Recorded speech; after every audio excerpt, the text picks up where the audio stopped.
आसाराम बापू की हाल ही में जमानत खत्म हो गई थी। इसके बाद से वे अस्पताल के अंदर भर्ती थे, लेकिन अब राजस्थान हाईकोर्ट से उनको राहत मिलती हुई नजर आई है। आप सभी को बता दें कि 31 तारीख तक के लिए उनको अब जमानत एक बार फिर से मिलती हुई नजर आई है।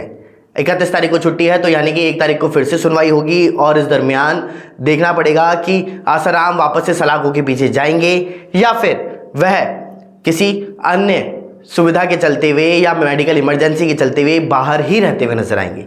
हाल फिलहाल आसाराम को लेकर के कोर्ट ने क्या कुछ कहा है, वकीलों का क्या कहना है, दिखाएंगे इस रिपोर्ट में। जोधपुर के आश्रम में नाबालिग से रेप के मामले में आजीवन कारावास की सजा काट रहे आसाराम को गुजरात के बाद अब राजस्थान हाईकोर्ट से भी राहत मिल गई है। कोर्ट ने उसकी अंतरिम जमानत की अवधि 1 जुलाई तक बढ़ा दी। हाईकोर्ट ने आसाराम को सुप्रीम कोर्ट की ओर से पूर्व में जारी शर्तों का पालन करने के लिए कहा।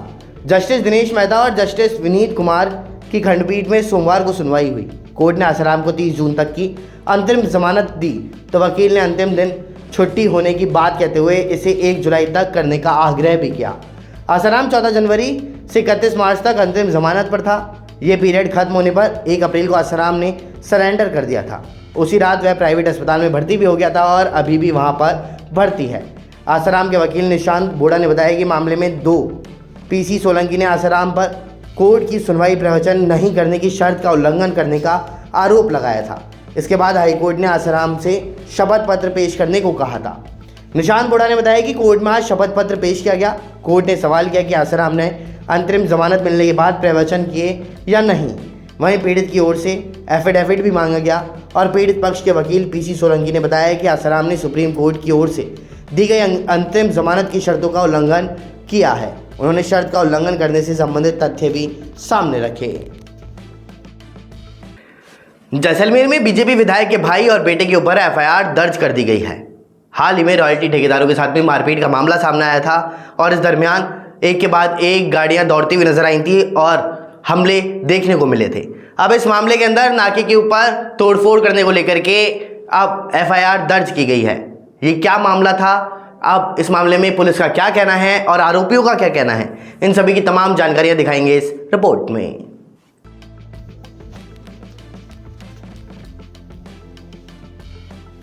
जैसलमेर में भाजपा विधायक छोटू सिंह भाटी के परिवार और रॉयल्टी ठेकेदार शैतान सिंह के बीच में विवाद बढ़ता जा रहा है।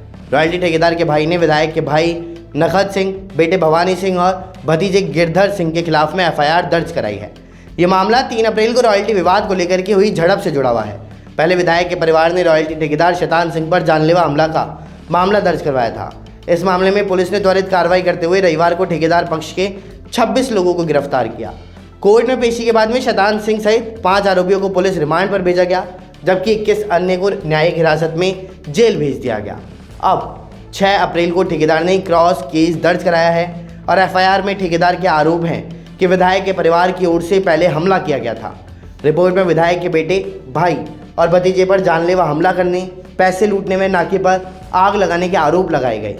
एसपी सुधीर चौधरी का कहना है कि मामले की गहनता से जांच की जा रही है और सदर थाना प्रभारी बगड़ू राम ने बताया कि घटना जैसलमेर के सम रोड पर 3 अप्रैल को हुई थी।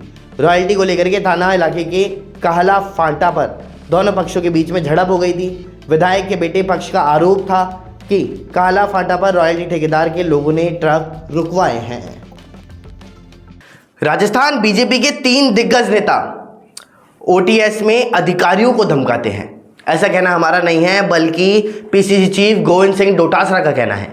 उन्होंने बीजेपी के ऊपर करारा निशाना साधा आज उदयपुर पहुंचने पर और साथ ही साथ मुख्यमंत्री भजनलाल शर्मा और प्रदेशाध्यक्ष मदन राठौड़ को भी अपने निशाने पर लिया। उन्होंने कौन से 3 बीजेपी नेताओं के ऊपर निशाना साधा जो अधिकारियों को धमका रहे हैं, इन सभी की तमाम जानकारियां दिखाएंगे इस रिपोर्ट में।